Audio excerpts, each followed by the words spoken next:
There are so many problems with the way JoJo Siwa is rebranding herself, and we need to talk about it. As a business strategist, I'm going to walk through the optics of how this is backfiring on her and what I would do if she was my client. Before I get into it, I think it's important to take a step back and look at the big picture here.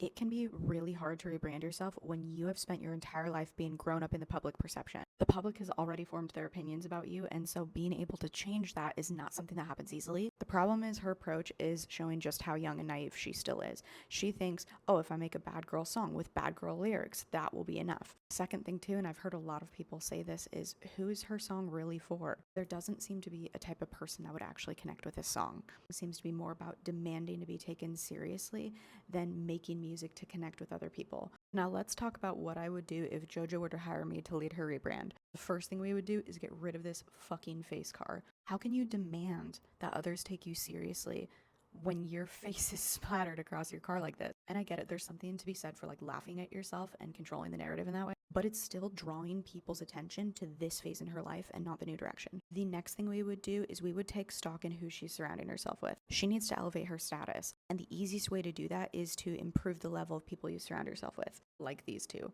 Wouldn't it be nice if she used the background that she had in dance to be able to connect with other people of higher status that also did dance? She can make a difference. She can open up a school. Use the background as leverage for good instead of creating things that alienate people, because no one relates to this. By eliminating the bad reminders of her past and replacing them with good ones and using those as leverage, she is going to be able to completely change the public perception of her.